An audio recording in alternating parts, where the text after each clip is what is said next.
Hi YouTube. So today I really wanted to discuss about the moon's needs and the four elements and how you can correlate this in your life or in your birth chart. So let's talk about the moon, and if you want to know what is your moon sign, you can refer back to one of the videos that I made earlier on my channel, and it's called What is Your Moon Sign? So you can figure out what your moon sign is to get a better understanding of this video. So the moon in astrology is your essence, basically your needs. The moon is essential for you to feel internally secure and safe in this material world. So when the element and the sign of your moon are not nurtured properly, there is a great sense of internal and emotional insecurities, i.e. relation to parent-child relationship, because the moon does symbolize the way that you were probably nurtured as a child, and the way that you yourself would probably learn to nurture yourself as you age and grow. So how the moon's needs would correlate with the four elements in astrology. So in astrology, there are three different types of signs, and we have the personal signs, the relationship signs, and we have the universal signs. So if you are, personal signs are Aries, Taurus, Gemini, and Cancer. And the reason why these signs are personal is because they are the first four signs of the zodiac. They begin the first four elements of the zodiac. So these signs, these personal signs in the zodiac, they have, if your moon is in one of these elements, there is a strong need for someone to personally satisfy themselves, for them to think about how can they satisfy themselves, how can they feel nurtured and warm and fuzzy inside, and just secure.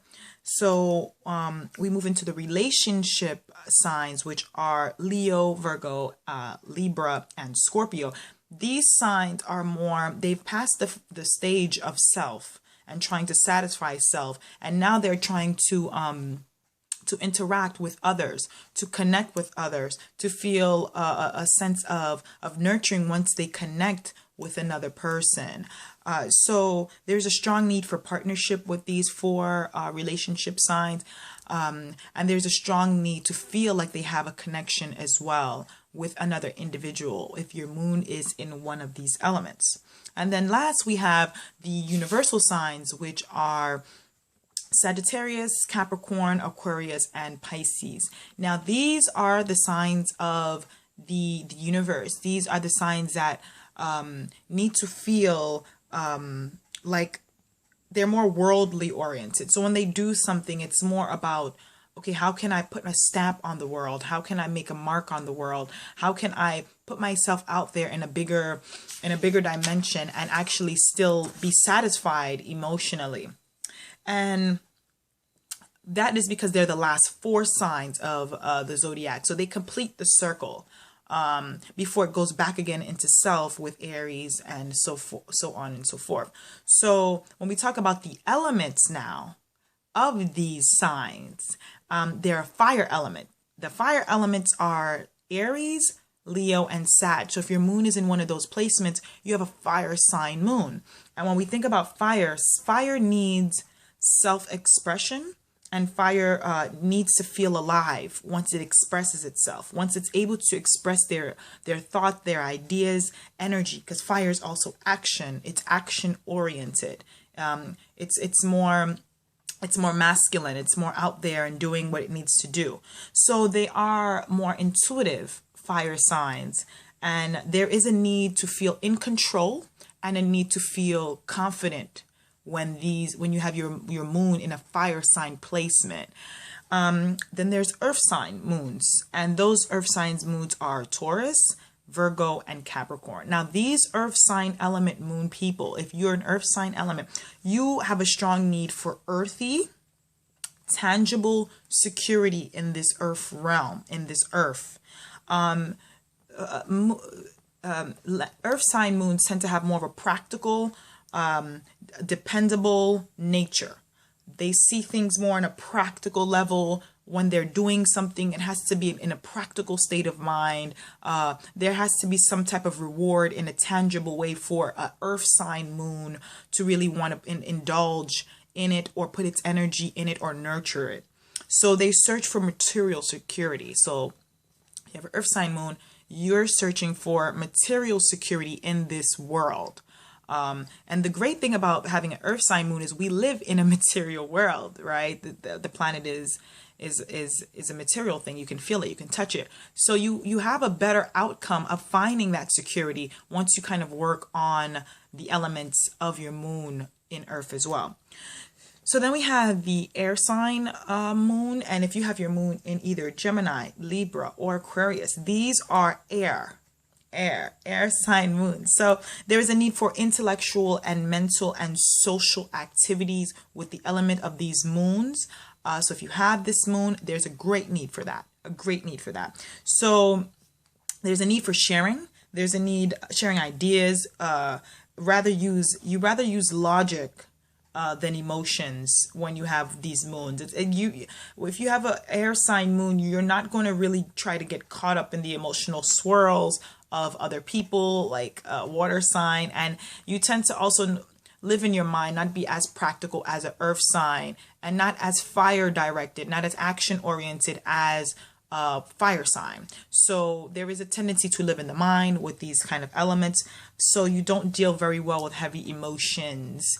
You'd rather stay more in the logical playing field, more in the analytical, analyzing, using the mercurial ways of dealing with things instead of any other harsh energy.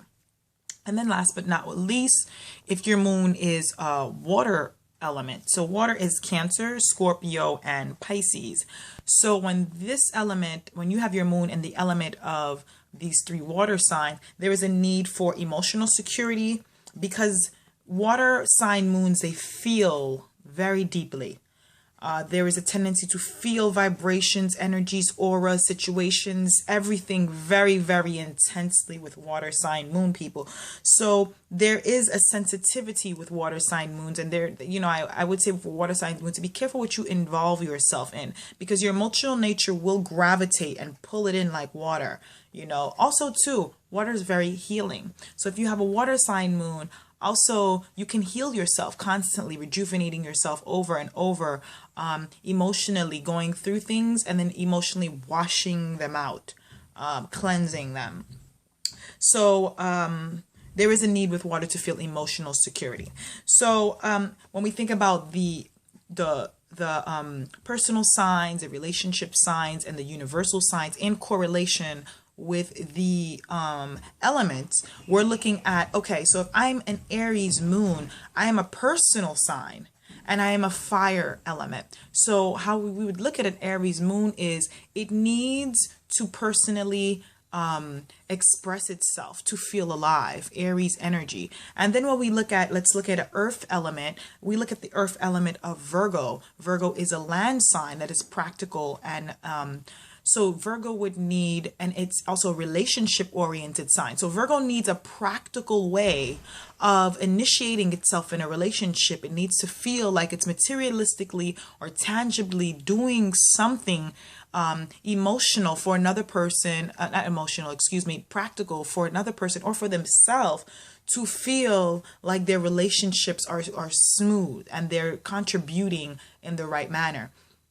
And then we can go to an air sign. Let's go to the air sign of Aquarius. I'm just giving examples. We can go to the air sign of Aquarius. And Aquarius is a universal sign, but it's an air sign. So an Aquarius individual would need a way to express itself logically to the outside world, to the greater world, to the universe, to people on the internet or blogging or anything of that nature, just spreading the ideas like wildfire. And I will give you the last example of a water sign. And if you are a Scorpio is all about water. It's a relationship sign. So it would want emotional connection with another individual or another person that it can feel emotionally attached to actually feel secure in itself in this world. So you also want to check the aspects to your natal moon and what your moon was doing at the time of your birth.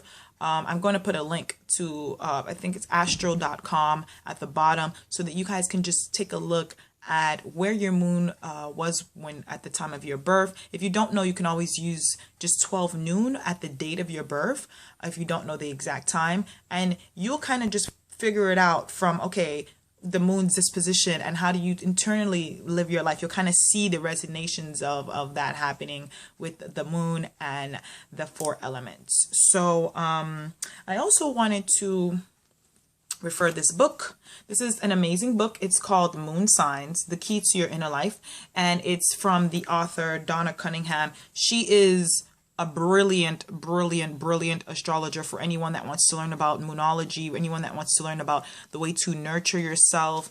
She's amazing.